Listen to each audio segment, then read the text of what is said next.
Nehemiah 8 is a turning point in the restoration story of Israel's return from captivity. Physical rebuilding of the walls gives way to spiritual renewal of the people.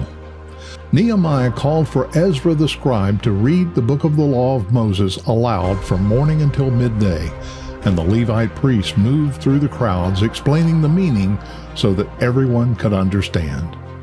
And now, here's Pastor Todd. Thank you for joining us for the midweek message today. We're in Nehemiah chapter 8. And Nehemiah, they've just finished the walls. And in chapter 7, Nehemiah takes a census. And he compares that census back to what the Ezra had done when they first came back from the Babylonian captivity.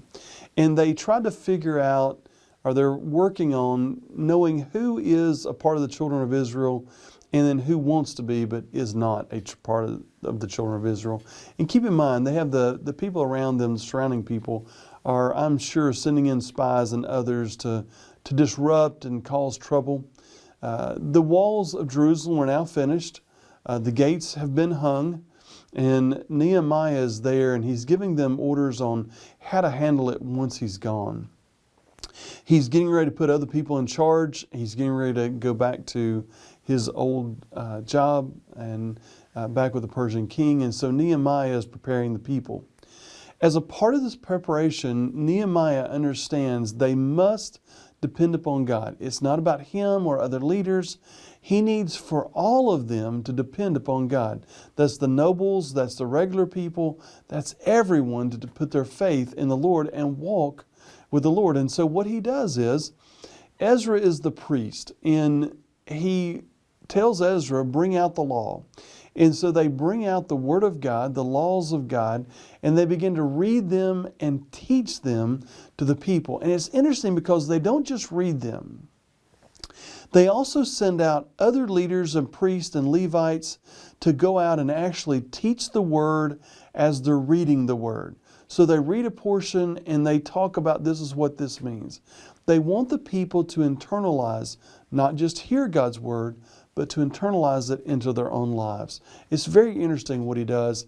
It's one of the most incredible moving parts in the nation of Israel's history. This is one of the greatest teaching moments they will ever have. So let's look at this together. Nehemiah chapter 8. Let's see what he does. Now all the people gathered together as one man in the open square that was in the front of the water gate. And they told Ezra the scribe to bring the book of the law of Moses, which the Lord had commanded Israel. So Ezra the priest brought the law before the assembly of men and women and all who could hear with understanding on the first day of the 7th month. Then they read from it in the open square that was in the front of the water gate, from morning until midday, before the men and women and those who could understand, and the ears of all the people were attentive to the book of the law. You see, Nehemiah understood the people needed to follow God as their leader, not men.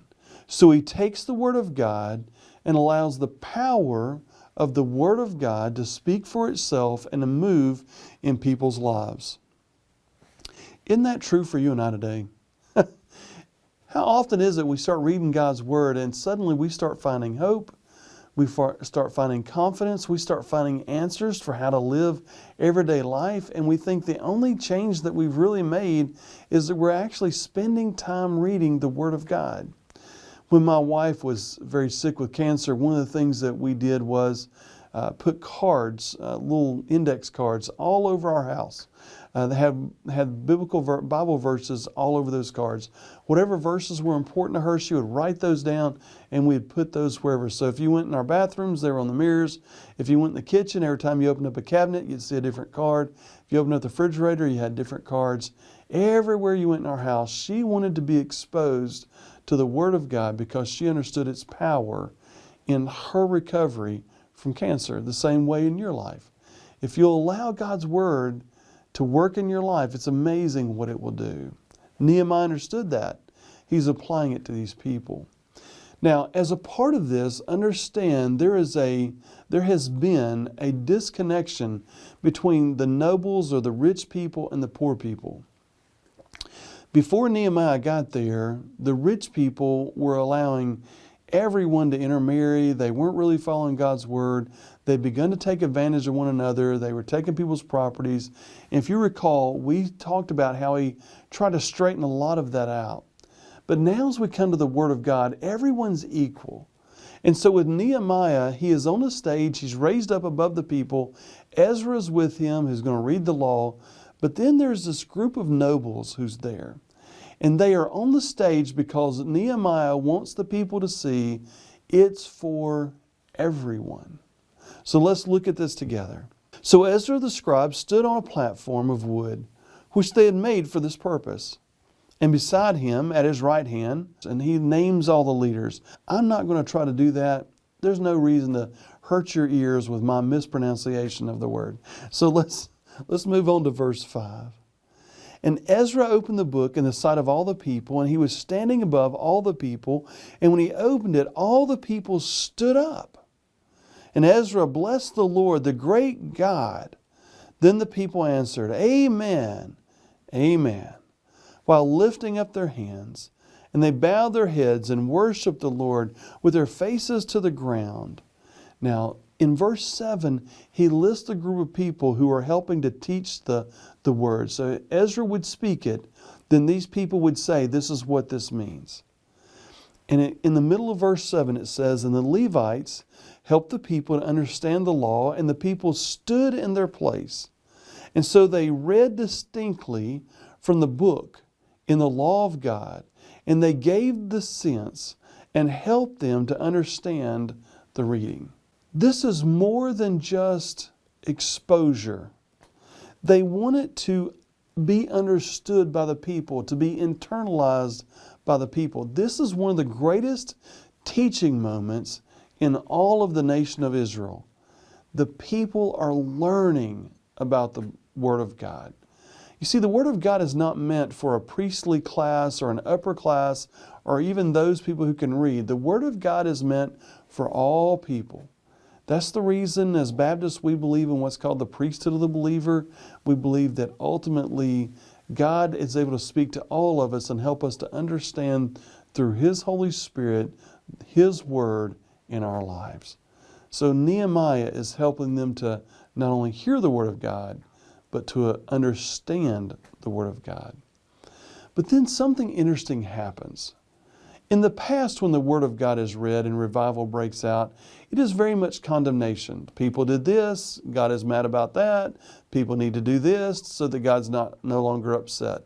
It's this idea of a God who is out for repentance and desperation from the people. He wants the people to know Him and follow Him because they've wandered away. That's not what this is. And Nehemiah approaches this way. Listen to what happens in verse 9. This is fascinating. And Nehemiah, who was the governor, Ezra the priest and scribe, and the Levites who taught the people, said to all the people, This day is holy to the Lord your God. Do not mourn nor weep. For all the people wept when they heard the words of the law. Now that's interesting because the people are being convicted about how God's Word, what it said versus what they've been doing. And this conviction is running deep. And Nehemiah and Ezra and the Levites stop them. Look, this isn't about show. This isn't about some big mourning, chaotic sound and people weeping and all those things. This is not what today is. This is the day of the Lord. Look at what they say in verse 10. Then he said to them, Go your way. Eat the fat, drink the sweet, and send portion to those for whom nothing is prepared. For this day is holy to our Lord. Do not sorrow, for the joy of the Lord is your strength. So the Levites quieted all the people, saying, Be still, for the day is holy. Do not be grieved. And all the people went their way to eat and drink and to send portions and rejoice greatly because they understood the words that were declared to them. The call was to joy and celebration, not just repentance and desperation. This is a different relationship with God than what the people have known before.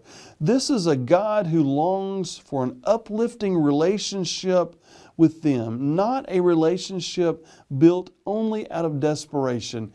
They had been turning to God in desperation.